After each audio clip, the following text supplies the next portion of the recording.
Hello everyone, welcome to my YouTube channel. तो इस video में हम समझेंगे न्यूक्लियस के बारे में, न्यूक्लियस के स्ट्रक्चर के बारे में, थोड़ा फंक्शनिंग के बारे में समझेंगे। लेकिन मोस्ट इंपॉर्टेंटली हम यहाँ पर समझेंगे कि प्रोटीन की टारगेटिंग जो है वो किस तरीके से होती है। चलिए समझते हैं। तो न्यूक्लियस जो है एक डबल मेम्ब्रेनस जो है ऑर्गेनल होती है। डबल मेम्ब्रेनस ऑर्गेनल है जो कि सिर्फ यूकैरियोटिक के अंदर प्रेजेंट होती है। यूकैरियोटिक ऑर्गेनिजम्स के अंदर जो है न्यूक्लियस प्रेजेंट होता है। ये जो है अराउंड 10% जो है स्पेस उसे ऑक्यूपाई करता है एक सेल के अंदर। और ये जो है लार्जेस्ट ऑर्गेनल है, लार्जेस्ट ऑर्गेनल किसके अंदर? एनिमल सेल्स के अंदर। सो एनिमल सेल्स के अंदर ये लार्जेस्ट ऑर्गेनल है। ये प्लांट सेल्स के अंदर लार्जेस्ट ऑर्गेनल क्यों नहीं है? क्योंकि वहां पर वैक्यूल प्रेजेंट होती है, और वैक्यूल जो है प्लांट के अंदर वो काफ़ी बड़े साइज की होती है, इसलिए लार्जेस्ट ऑर्गेनल प्लांट सेल की अगर आप बात करेंगे तो वहां पर जो है वैक्यूल जो है वो लार्जेस्ट ऑर्गेनल होगी। ठीक है, अब उसके बाद आगे समझते हैं। तो यहाँ पर आप देख रहे हैं कि जो न्यूक्लियस है, न्यूक्लियस के अंदर हमें पता है कि न्यूक्लियस जो है क्या करता है, जेनेटिक मटेरियल को कंटेन करता है। और जेनेटिक मटेरियल को किस तरीके से कंटेन करता है? तो ऑर्गेनाइज लॉन्ग लीनियर जो है डीएनए मोलिक्यूल्स प्रेजेंट होते हैं जो कॉम्प्लेक्स बॉन्डिंग करते हैं प्रोटीन के साथ, और स्पेसिफिकली कहूँ तो हिस्टोन प्रोटीन्स के साथ। ठीक है, तो यहाँ पर ये न्यूक्लियस जो है कंटेन जेनेटिक मटेरियल, ये जेनेटिक मटेरियल को कंटेन करने के लिए रिस्पॉन्सिबल है। और जो प्रोटीन प्लस जो डीएनए है वो होते हैं क्रोमोसोम्स, या फिर हम उन्हें क्रोमेटिन भी कहते हैं। ठीक है, क्रोमोसोम और क्रोमेटिन एक ही चीज़ होती है। ठीक है, उसके बाद एक चीज़ समझने की है कि हर सेल के पास जरूरी नहीं है कि सिर्फ एक ही न्यूक्लियस हो। ऐसा भी हो सकता है कि किसी सेल के पास जो है न्यूक्लियस प्रेजेंट ही ना हो, और ऐसा भी हो सकता है कि एक सेल के पास एक से ज़्यादा न्यूक्लियस हो। ठीक है, तो हर तरीके की कंडीशन जो है हमें देखने को मिलती है। अगर ऐसे सेल की बात करें जिसके अंदर न्यूक्लियस एब्सेंट है, तो उसका एग्जाम्पल है आरबीसी। आरबीसी के अंदर जो है जो न्यूक्लियस है वो एब्सेंट होता है एट मेच्योरिटी। तो एब्सेंट एट मेच्योरिटी, तो मेच्योरिटी के टाइम पर जो है न्यूक्लियस इसमें एब्सेंट होता है। और ये भी हमें रीजन भी पता है कि क्यों एब्सेंट होता है, क्योंकि हीमोग्लोबिन के लिए जो है ज़्यादा से ज़्यादा जगह बनाई जाए ताकि ज़्यादा से ज़्यादा जो है ऑक्सीजन ट्रांसपोर्ट हो सके। ठीक है, देन आगे समझते हैं। अगर ऐसे सेल की, ऐसे ऑर्गेनिज्म की बात करी जाए जिसके पास एक से ज़्यादा न्यूक्लियस है, तो हम एग्जाम्पल समझ सकते हैं पैरामीशिया का। पैरामीशिया, इसके पास दो न्यूक्लियस जो हैं वो प्रेजेंट होते हैं। सो दो न्यूक्लियस प्रेजेंट होते हैं। अब वो दो न्यूक्लियस कौन कौन से होते हैं? एक होता है मैक्रो न्यूक्लियस, मैक्रो, और एक होता है micro nucleus, micro. Macro nucleus तो जो है वो एवरीडे फंक्शन को कंट्रोल करने के लिए रिस्पॉन्सिबल है। एवरीडे फंक्शंस जितने भी होते हैं, जैसे कि फूड का इंटेक करना, एंड देन एक्सक्रीशन करना, ये सभी जो है एवरीडे फंक्शंस हैं, तो इनको कंट्रोल करने के लिए मैक्रो न्यूक्लियस जो है रिस्पॉन्सिबल है। माइक्रो न्यूक्लियस क्या करता है? माइक्रो न्यूक्लियस रिस्पॉन्सिबल होता है जो सेक्सुअल रिप्रोडक्शन है उसे कंट्रोल करने के लिए, सेक्सुअल रिप्रोडक्शन। तो पैरामीशियम के अंदर दो न्यूक्लियस हमें देखने को मिलते हैं, macro nucleus and micro nucleus. Macro nucleus everyday function को कंट्रोल करता है, एंड माइक्रो न्यूक्लियस जो है वो सेक्सुअल रिप्रोडक्शन को कंट्रोल करता है। ओके, अब आगे समझते हैं। आगे जो न्यूक्लियस है उसके बारे में हमें पता है कि इसके पास दो मेम्ब्रेन होती हैं। तो क्या ये दोनों मेम्ब्रेन जो है एक दूसरे से कनेक्टेड होती हैं या कनेक्टेड नहीं होती हैं? तो यहाँ पर both the membranes, both the membranes are connected to each other। ठीक है, तो दोनों ही मेम्ब्रेन्स जो हैं वो एक दूसरे से कनेक्टेड होती हैं। ओके, अब ये कनेक्टेड होती हैं, लेकिन इनकी जो प्रोटीन कंपोजिशन है वो डिफरेंट होती है। ठीक है, तो ये पॉइंट हमें अच्छे समझ लेना है कि इनकी जो प्रोटीन कंपोजिशन है, प्रोटीन कंपोजिशन इज डिफरेंट। तो इनकी जो प्रोटीन कंपोजिशन है वो कैसी होती है? एक दूसरे से डिफरेंट होती है। ठीक है, उसके बाद में जो इनर न्यूक्लियर मेम्ब्रेन होती है, ये जो है इंटीग्रल जो प्रोटीन्स हैं, पेरिफेरल मेम्ब्रेन प्रोटीन्स जो हैं उन्हें कंटेन करती हैं। और ये प्रोटीन्स जो है किससे एंकर करते हैं? तो न्यूक्लियर एनवेलप से जो है ये एंकर करते हैं, और लेमिना से एंकर करते हैं। उससे क्या होता है कि जो पूरा न्यूक्लियर एनवेलप है उसे एक स्टर्डीनेस प्रोवाइड करते हैं, उसे एक प्रॉपर शेप और स्ट्रक्चर प्रोवाइड करते हैं। राइट, तो ये हमने समझ लिया अब न्यूक्लियर मेम्ब्रेन के बारे में। अगर आउटर न्यूक्लियर मेम्ब्रेन की बात करें तो ये जो है कॉन्टिन्यूज होती है एंडोप्लाज्मिक रेटिकुलम के साथ। और एंडोप्लाज्मिक रेटिकुलम जैसे कि हमें पता है कि लिपिड की फॉर्मेशन के लिए और पैकेजिंग के लिए, प्रोटीन्स की पैकेजिंग के लिए, ठीक है, तो उस सब के लिए रिस्पॉन्सिबल होता है। एंड आउटर न्यूक्लियर मेम्ब्रेन जो है वो कॉन्टिन्यूस होती है एंडोप्लाज्मिक रेटिकुलम के साथ। ठीक है, अब अगर उस स्पेस की बात करें, जो स्पेस इनर और आउटर न्यूक्लियर मेम्ब्रेन के बीच में प्रेजेंट होता है उसे हम कहते हैं पेरी न्यूक्लियर स्पेस। तो पेरी न्यूक्लियर स्पेस भी जो है वो कंटिन्यूस होता है किसके साथ? Inside of the ER. Outer nuclear membrane जो है वो किसके साथ कॉन्टिन्यूस है, ईआर की मेम्ब्रेन के साथ कॉन्टिन्यूस है। जो पेरीन्यूक्लियर स्पेस है वो किसके साथ कॉन्टिन्यूस है, तो वो ईआर का जो इनसाइड स्ट्रक्चर है, जो इनसाइड प्रोसेस हो रही हैं उनके साथ जो है ये कॉन्टिन्यूस होता है। और हम ये कह सकते हैं कि जिस तरीके की जो प्रोसेसेस हमें एंडोप्लाज्मिक रेटिकुलम में देखने को मिलती हैं, वैसी ही प्रोसेसेस हमें पेरीन्यूक्लियर स्पेस के अंदर भी देखने को मिलती हैं। ठीक है, लेकिन न्यूक्लियर एनवेलप का मेन काम क्या है, इन मेम्ब्रेन्स का मेन काम क्या है? इनका काम ये है कि जो साइटोसोल का कंटेंट है उसे सेल के जो न्यूक्लियस है उससे अलग रखा जाए। ठीक है, ताकि न्यूक्लियस का कंटेंट जो है वो साइटोप्लाज्म के साथ मिक्स ना हो, और साइटोप्लाज्म का जो कंटेंट है वो न्यूक्लियस के अंदर जो न्यूक्लियोप्लाज्म है उसके साथ जो है मिक्स ना हो। ओके, तो इन सब के बावजूद यहाँ पर न्यूक्लियर जो एनवेलप है उसके अंदर हमें पोर्स देखने को मिलती हैं। तो अब आता है हमारे लिए इंपॉर्टेंट पॉइंट कि nuclear envelope have pores. Pores किस लिए होती हैं? अब इसके अंदर पोर्स होती हैं ताकि मॉलिक्यूल्स की मूवमेंट हो सके, मॉलिक्यूल जो है वो मूव इन कर सके और मूव आउट कर सके न्यूक्लियस से। Have pores for the movement of molecules inside and outside of nucleus। ठीक है, तो न्यूक्लियस के अंदर और बाहर जो है मॉलिक्यूल्स की मूवमेंट हो सके उसके लिए न्यूक्लियर एनवेलप में जो है पोर्स प्रेजेंट होते हैं। और इन पोर्स को हम क्या कहते हैं? So these pores are known as, इन्हें हम क्या कहेंगे? Nuclear pores. ठीक है, इन्हें हम कहेंगे न्यूक्लियर पोर्स। ओके, तो अब हमने समझ लिया कि न्यूक्लियर पोर क्या होते हैं। अब यहाँ पर किस तरीके के जो मॉलिक्यूल्स हैं उनकी हमें जो है यहाँ पर मूविंग इन और मूविंग आउट, या फिर एक तरीके से हम कैसे ट्रांसलोकेशन देखने को मिलती है। तो जैसे कि आरएनए की, हिस्टोन प्रोटीन्स की, डीएनए की, राइबोसोम्स की, राइट। तो इस तरीके के कुछ मॉलिक्यूल्स जो हैं उनकी हमें यहाँ पर जो ट्रांसलोकेशन है वो देखने को मिलती है। ओके, अब आगे समझते हैं। अब एक न्यूक्लियर पोर जो है वो लगभग डिफरेंट प्रोटीन से, यानी कि मल्टी प्रोटीन कॉम्प्लेक्स से मिलकर बना होता है एक न्यूक्लियर पोर। तो अब हमारे इंपॉर्टेंट पॉइंट्स हैं, ये आप नोट डाउन करते रहें। Each nuclear pore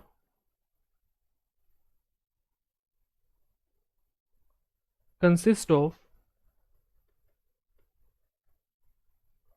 large multi protein complex, of a large multi protein complex.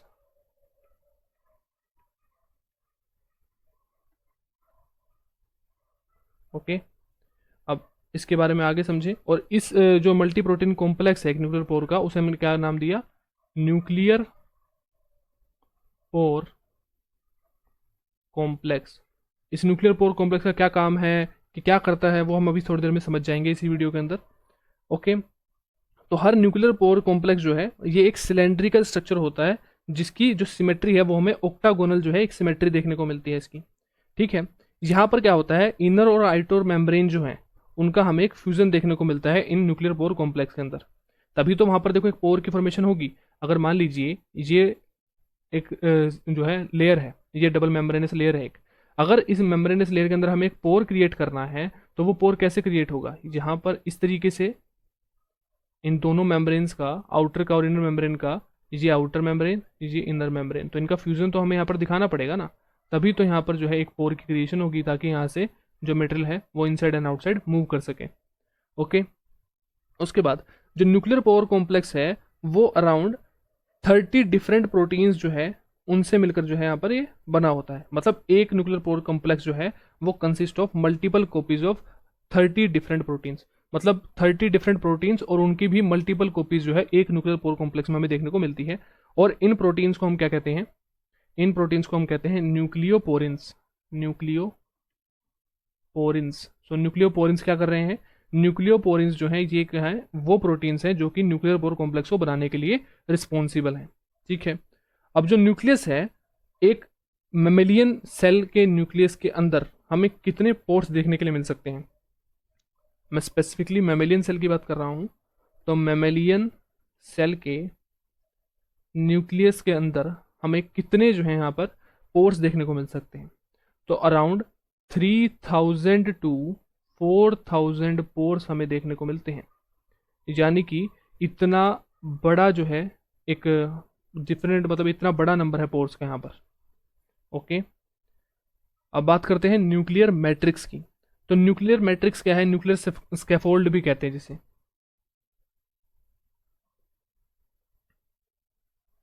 Nuclear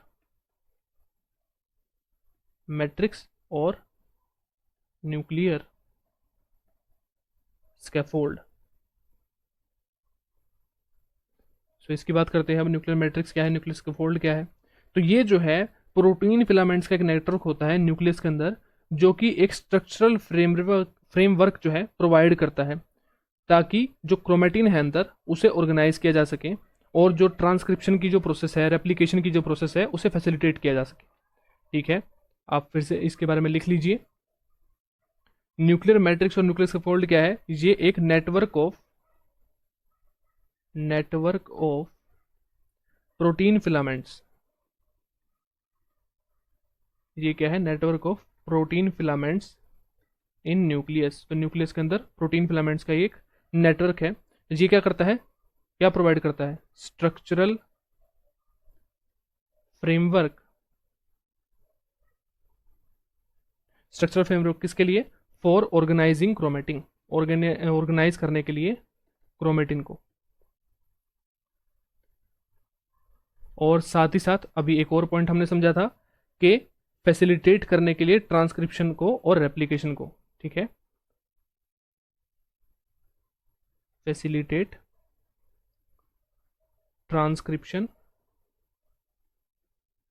and replication. Transcription and replication क्या है ये हम अच्छे से जानते हैं, तो इन्हें डिस्कस करने की कोई जरूरत नहीं है। इसके लिए जो डेडिकेटेड वीडियोस हैं वो आपको मॉलिक्यूलर बायोलॉजी जब हम स्टार्ट करेंगे उसमें मिल जाएगी। ओके, अब आगे समझते हैं। जो न्यूक्लियर मैट्रिक्स जो है वर्ड, ये बेसिकली एक बायोकेमिकल एंटिटी जो है वहाँ से लिया गया है। ठीक है, यानी कि ये समझाता है कि ये न्यूक्लियर मैट्रिक्स क्या है, एक बायोकेमिकल एंटिटी है। ओके, और इसे हम जो है एक्सट्रैक्ट भी कर सकते हैं, यानी कि न्यूक्लियर मैट्रिक्स जो होता है, न्यूक्लियर स्कैफोल्ड जो है, हम इसे लैब के अंदर जो है एक्सट्रैक्ट कर सकते हैं। और इसका सिक्वेंशियल एक्सट्रैक्शन हम किस तरीके से करते हैं? नॉन आयनिक डिटर्जेंट्स जो हैं उन्हें यूज़ करके, ठीक है, या फिर हाई सोल्ट बफर्स को यूज़ करके जो है हम इसे जो है एक्सट्रैक्ट कर सकते हैं। तो ये कुछ एक्स्ट्रा इन्फॉर्मेशन थी आपके लिए। अब जो न्यूक्लियर लेमिना है वो क्या है? तो न्यूक्लियर लेमिना जो है वो नेटवर्क है इंटरमीडिएट फिलामेंट्स का। ठीक है, अभी हमने ऊपर समझा था कि न्यूक्लियर लेमिना को जो है इनर माइटोकॉन्ड्रियल मेम्ब्रेन जो है वो जो प्रोटीन्स हैं उनको एंकर करती है लेमिना से, ताकि स्टेरिडिटी आ सके। तो वो स्टेरिडिटी प्रोवाइड करने के लिए वो न्यूक्लियर लेमिना है क्या? तो न्यूक्लियर लेमिना जो है एक नेटवर्क है इंटरमीडिएट फिलामेंट्स का, जो कि कहाँ पर प्रेजेंट है? जो कि इनर मेम्ब्रेन के अंदर न्यूक्लियर साइड पर प्रेजेंट है। ठीक है, अभी हमने बात करी थी इसकी लेमिना की, तो ये कहाँ प्रेजेंट है? इनर मेम्ब्रेन पर न्यूक्लियर साइड, न्यूक्लियस की साइड जो है उस साइड प्रेजेंट है, साइटोसोलिक साइड प्रेजेंट नहीं है, न्यूक्लियर साइड प्रेजेंट है। और ये किससे मिलकर बना है? लेमिन प्रोटीन से। ओके, सो न्यूक्लियर लेमिना तो हमने समझ लिया है कि ये किससे मिलकर बना है? इंटरमीडिएट फिलामेंट से मिलकर बना है। न्यूक्लियर लेमिना जो है इंटरमीडिएट फिलामेंट से मिलकर बना है, और ये कनेक्टेड किससे है? इन ये कहाँ पर प्रेजेंट होता है? Nuclear side of inner membrane पर प्रेजेंट होता है, and made up of lamin proteins. तो लेमिन प्रोटीन्स जो है वो हमें याद रखना है कि लेमिन प्रोटीन से लेमिना, न्यूक्लियर लेमिना की फॉर्मेशन होती है। न्यूक्लियर लेमिना भी हम पहले समझ चुके हैं कि स्टर्डिटी प्रोवाइड करता है, मैकेनिकल सपोर्ट प्रोवाइड करता है न्यूक्लियस को। ओके, अब हम बात करते हैं प्रोटीन ट्रांसपोर्ट की, जो हमारा मेन टॉपिक है इस वीडियो का। Protein transport.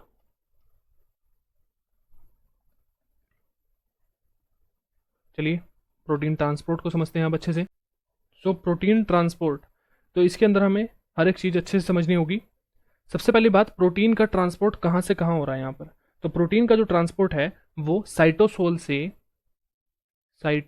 से न्यूक्लियस की तरफ भी हो रहा है, और न्यूक्लियस से साइटोसोल की तरफ भी होता है। ठीक है, अब यहाँ पर किस तरीके का जो है हमें ट्रांसपोर्ट देखने को मिलेगा? तो यहाँ पर हमें गेटेड भी देखने को मिलेगा, यानी कि गेट प्रेजेंट है, जैसे कि हमारे न्यूक्लियर पोर्ट्स प्रेजेंट हैं, तो यहाँ पर एक गेट का काम कर रही हैं।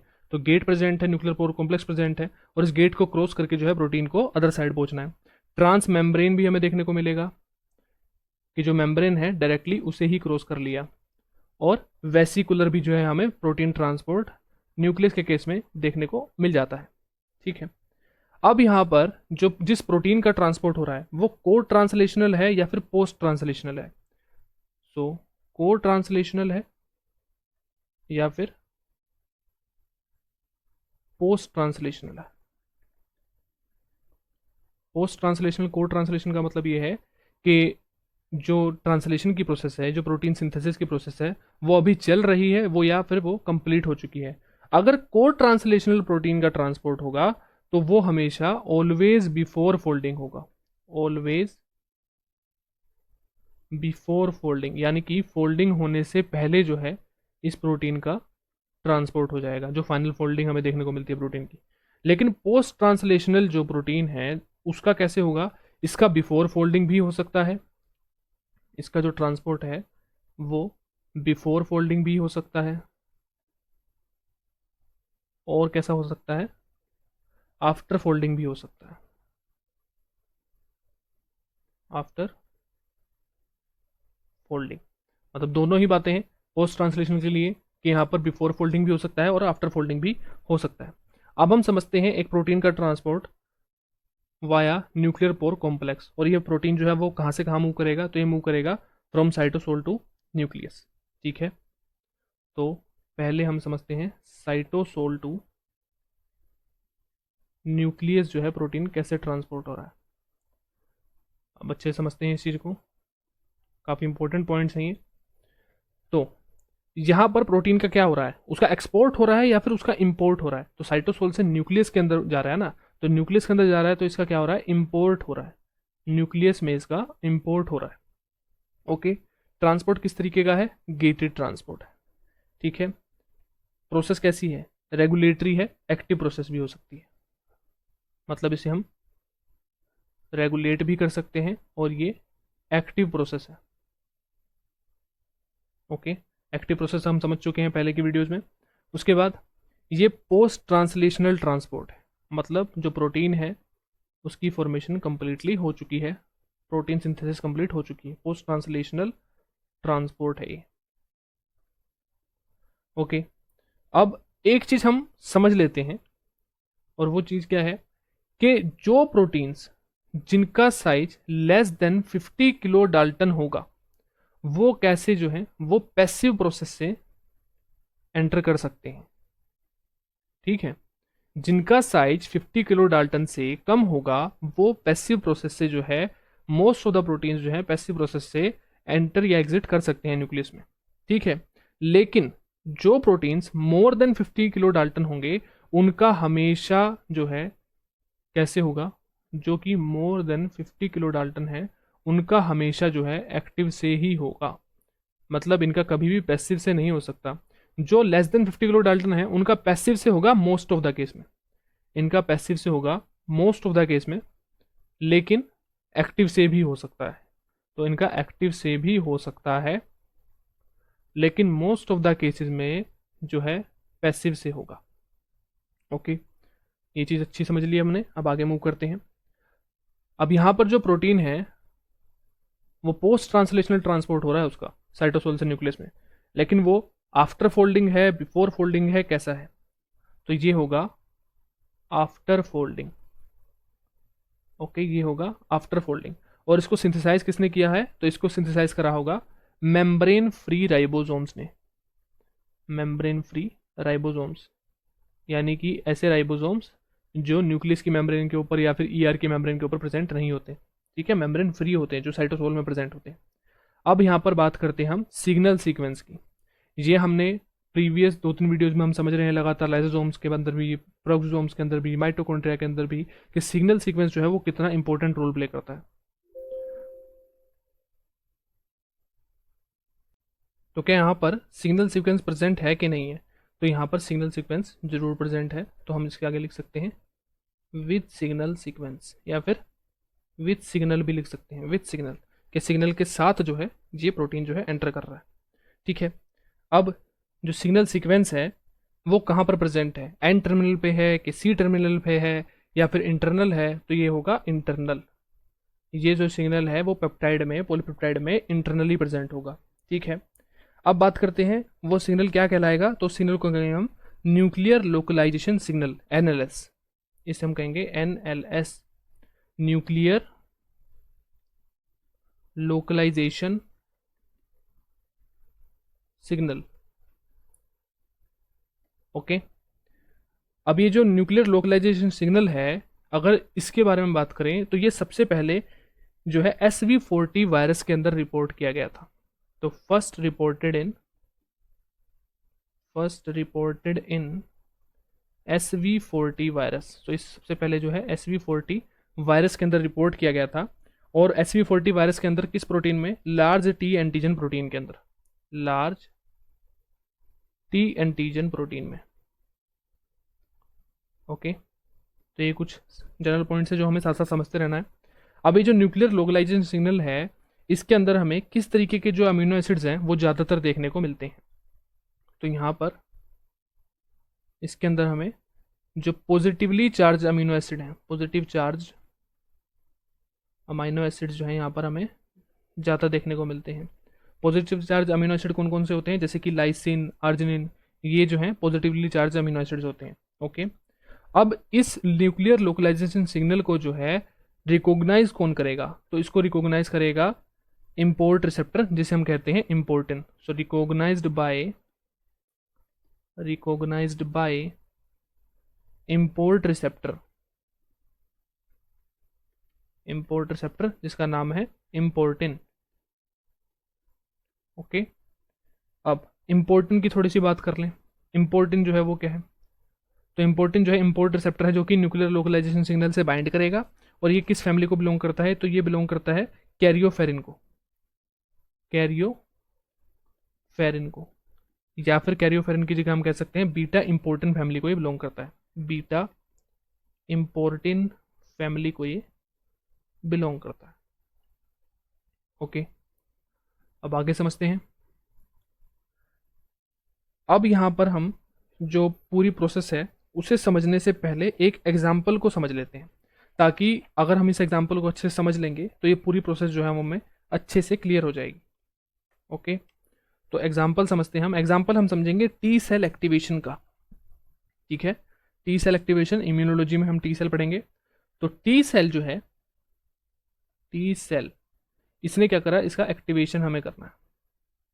इसके एक्टिवेशन के प्रोसेस में क्या होता है कि साइटोसोल के अंदर, साइटोसोल में जो कैल्शियम आयंस हैं उनकी जो कंसंट्रेशन है वो इंक्रीज कर जाएगी। इनकी जब कंसंट्रेशन इंक्रीज करेगी तो कैल्मोड्यूलिन जो है, कैल्मोड्यूलिन ये प्रेजेंट होता है और ये कैल्शियम जो है इसके साथ बाइंड करेगा। ये जो कैल्शियम का इंक्रीज हो रहा है, ये कैल्मोड्यूलिन जो है वो कैल्शियम के साथ बाइंड करेगा। कैल्शियम के साथ बाइंड करेगा तो ये क्या करेगा, कैल्सीन्यूरिन को एक्टिवेट करेगा। कैल्सीन्यूरिन को ये क्या करेगा, एक्टिवेट करेगा, activated.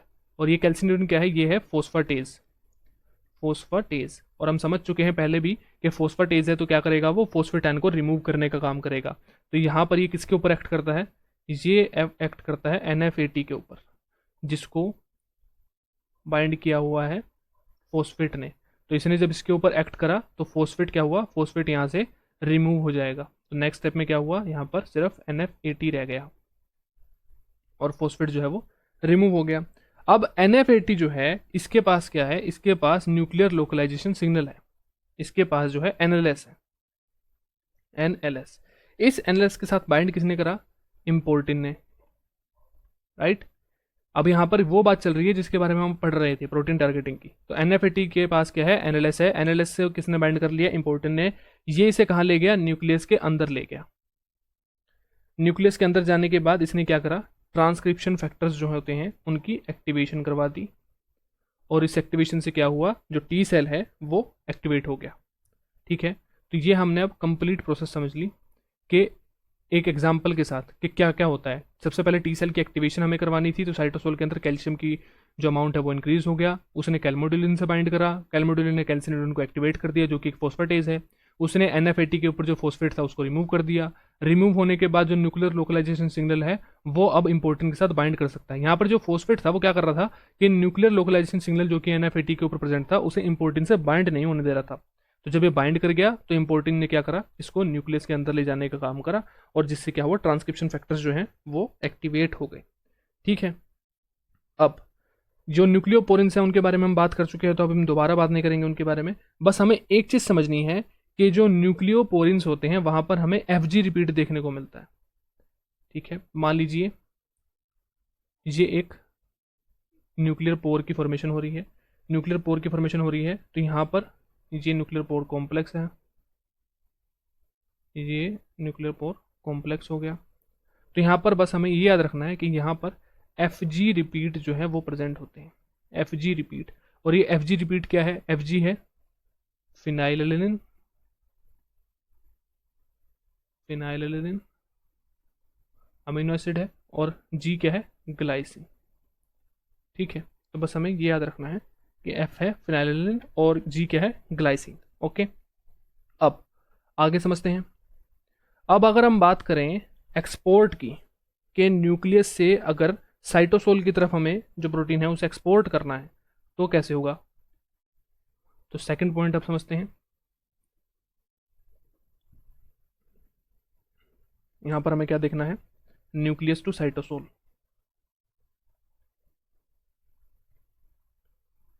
Okay, nucleus to cytosol. तो न्यूक्लियस यहाँ पर कौन सा सिग्नल प्रेजेंट होगा, वहां पर न्यूक्लियर लोकलाइजेशन सिग्नल था, तो यहाँ पर जो सिग्नल है वो है न्यूक्लियस एक्सपोर्ट सिग्नल। ओके, इस सिग्नल का नाम है न्यूक्लियस एक्सपोर्ट सिग्नल, जो कि एक सिग्नल सीक्वेंस ही है बेसिकली। और ये जो है कहाँ पर प्रेजेंट होगा, एन टर्मिनल पे होगा, सी टर्मिनल पे होगा, या फिर इंटरनली होगा, तो ये होगा इंटरनल।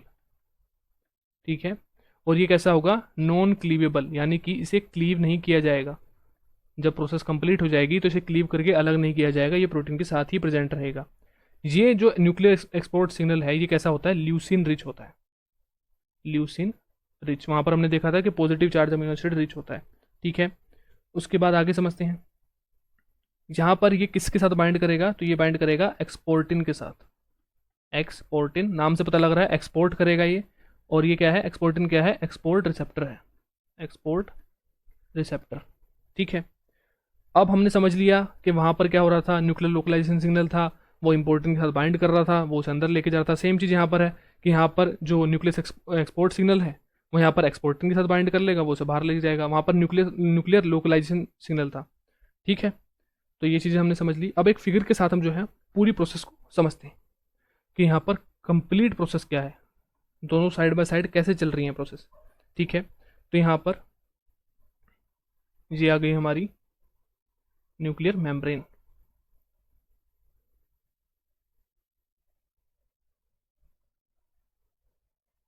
ओके, ये आ गई हमारी न्यूक्लियर मेम्ब्रेन।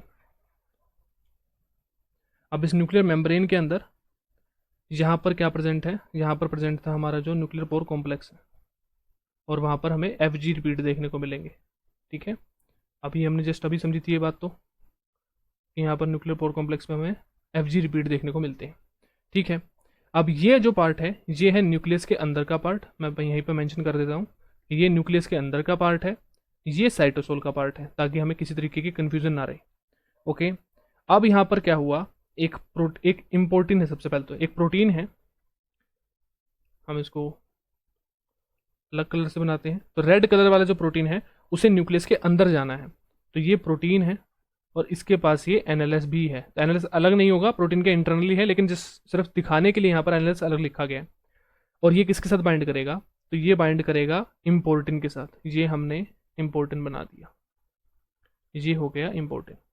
ठीक है, इसने इसके साथ बाइंड कर लिया, बाइंड कर लिया, तो इनका जो कॉम्बिनेशन है वो यहाँ पर कैसे अंदर मूव कर गया, अंदर मूव कर गया। अंदर जाने के बाद क्या होगा कि जो इम्पोर्टिन है वो अलग हो जाएगा, क्योंकि इम्पोर्टिन हमेशा के लिए थोड़ा ना बाइंडर रहेगा, ये तो रिसेप्टर था, तो इम्पोर्टिन जो है वो अलग हो जाएगा, और जो हमारा प्रोटीन विद एनएलएस था वो अलग हो जाएगा। ठीक है, सिंपल सा पॉइंट था ये।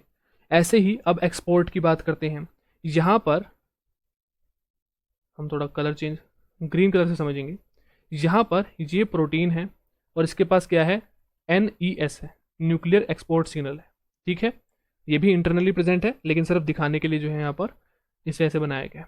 ये किसके साथ बाइंड करेगा, तो ये बाइंड करेगा एक्सपोर्टिन के साथ, तो ये बाइंड करेगा एक्सपोर्टिन के साथ, ये एक्सपोर्टिन आ गया। इसने कहाँ मूव करा, साइटोसोल के अंदर। एक्सपोर्ट करना है इसे, तो इसने कहाँ मूव करा, साइटोसोल के अंदर। साइटोसोल के अंदर आने के बाद क्या हुआ, जो हमारा प्रोटीन विद NES था वो अलग हो गया, राइट, एंड जो एक्सपोर्टिन था वो अलग हो गया। तो एक्सपोर्टिन अलग हो गया और ये अलग हो गया। अभी तक तो आई डोंट थिंक कोई कन्फ्यूजन होनी चाहिए यहाँ तक। अब आपको समझना ये है कि यहाँ पर ये बाइंडिंग करवाने के लिए कौन रिस्पॉन्सिबल है, और यहाँ पर अंदर जाने के बाद ऐसा क्या हुआ कि जो इम्पोर्टिन है और जो प्रोटीन विद एनालिस है वो अलग क्यों हो गए। ऐसे ही अंदर इनकी एक्सपोर्टिन के साथ बाइंडिंग हो गई, लेकिन बाहर आने के बाद, साइटोसोल में आने के बाद एक्सपोर्टिन से ये अलग क्यों हो गए, ये चीज़ हमें समझनी है। ठीक है, तो अब इसे समझते हैं अच्छे से। यहाँ पर एक जो है एक बहुत इंपॉर्टेंट प्रोटीन होता है जिसका नाम है रैन। ठीक है, रैन क्या होता है, तो रैन के बारे में थोड़ा सा डिस्कस कर लेते हैं। एक बहुत इंपॉर्टेंट प्रोटीन है जिसका नाम है रैन। रैन क्या होता है, रैन एक स्मॉल मोनोमेरिक न्यूक्लियर GTPase है। स्मॉल मोनोमेरिक न्यूक्लियर GTPase है। ठीक है, और ये बहुत ही क्रिटिकल रोल प्ले करता है इस पूरी इंट्रैक्शन को जो है रेगुलेट करने के लिए, एक्सपोर्टिन की NES के साथ और इम्पोर्टिन की NLS के साथ। ठीक है, और ये क्या करता है, यहाँ पर ये जो ट्रांसलोकेशन हो रही है न्यूक्लियर कॉम्प्लेक्स के थ्रू, न्यूक्लियर पोर्स के थ्रू, ठीक है, तो उसके लिए रिस्पॉन्सिबल है। अब समझते हैं यहाँ पर ये काम कैसे कर रहा है। हमने रैन के बारे में थोड़ी सी बातें समझ ली हैं, थोड़ी सी और समझ जाएंगे। तो यहाँ पर प्रेजेंट होता है रैन विद GDP, ठीक है, और अंदर न्यूक्लियस के अंदर प्रेजेंट होता है रैन विद GTP। ओके, तो रैन जब GDP के साथ प्रेजेंट होगा तो क्या होगा कि जो प्रोटीन विद NES है ये एक्सपोर्टिन से अलग हो जाएगा, राइट। तो ये कहां पर काम कर रहा है, यहां पर।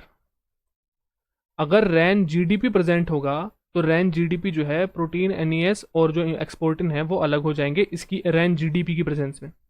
ऐसे ही रैन GTP प्रेजेंट होगा तो ये किसके ऊपर एक्ट करेगा, इम्पोर्टिन और प्रोटीन एनालिस पर, यानी कि इनकी जो बाइंडिंग है ये अलग हो जाएगी। ठीक है, अब रैन GDP और रैन GTP का कन्वर्जन कैसे होता है, क्योंकि है तो देखो GTP और GDP, तो इसका कन्वर्जन कैसे होता है। तो यहां पर प्रेजेंट होगा न्यूक्लियस के अंदर क्या प्रेजेंट होगा, ये प्रेजेंट होगा गुआनिन एक्सचेंज फैक्टर। यहां पर प्रेजेंट होगा रैन GDP जो है GTP में कन्वर्ट होगा और इसके लिए प्रेजेंट होगा गुआनिन एक्सचेंज फैक्टर। जब रैन GTP जो है वो भी तो GDP के अंदर कन्वर्ट होगा, तो इसको कन्वर्ट करने के लिए कौन प्रेजेंट है, GAP, गैप जो है वो प्रेजेंट होता है, GTPase एक्टिवेटिंग प्रोटीन। ठीक है, तो गुआनिन एक्सचेंज फैक्टर प्रेजेंट है और GTPase एक्टिवेटिंग प्रोटीन प्रेजेंट है। अब समझने की बात यहाँ पर ये है कि जब रैन GDP एंटर करता है रैन न्यूक्लियस के अंदर, तो यहाँ पर गुआनिन एक्सचेंज फैक्टर क्या करता है, इसके ऊपर एक GTP अटैच कर देता है। GTP अटैच कर देता है तो रैन जो है वो एक्टिवेट हो जाता है। यहाँ पर क्या हो गया, एक्टिवेट हो गया। ओके, एक्टिवेट हो गया, तो इसके एक्टिवेट होने से, रैन के एक्टिवेट होने से, रैन एक्टिवेट कब होता है, जब ये GTP के साथ बाइंड करे, तो GTP के साथ जब रैन आ गया तो एक्टिवेट होने की वजह से इसने क्या करा, इम्पोर्टिन और प्रोटीन विद एनालिस को अलग अलग कर दिया। ऐसे ही जब ये मूव करा न्यूक्लियस टू साइटोसोल तो यहाँ पर गैप आ गया। गैप ने क्या करा, ये है GTPase एक्टिवेटिंग प्रोटीन, इसने क्या कर दिया, रैन को जो GTP था उस GTP को जो है GDP में कन्वर्ट कर दिया। तो अब ये क्या हो गया, ये इनएक्टिवेट हो गया, ये इनएक्टिव हो गया। इनएक्टिव हो गया तो उससे क्या हुआ कि यहाँ पर जो एक्सपोर्टिन और NES की जो बाइंडिंग थी उसे इसने अलग कर दिया। ठीक है, सिंपल सी प्रोसेस थी न्यूक्लियस की, और यही प्रोसेस जो है इसी के ऊपर जो है बहुत सारे जो है क्वेश्चंस पूछे जाते हैं। इसी के ऊपर जो है बहुत सारे हमें क्वेश्चंस देखने को मिले हैं अभी तक। तो यही प्रोसेस अगर आप अच्छे समझ लेंगे प्रोटीन टारगेटिंग की, तो आपकी मोस्ट ऑफ द क्वेश्चन जो है वो सोल्व हो जाएंगे। ओके, तो यही था इस वीडियो के अंदर। इस वीडियो के अंदर हमने न्यूक्लियस के बारे में समझा और साथ ही साथ थोड़ा बहुत हमने जो प्रोटीन टारगेटिंग है उसके ऊपर जो है ज़्यादा फोकस करा इस वीडियो में। तो आई होप अगर आपको वीडियो पसंद आई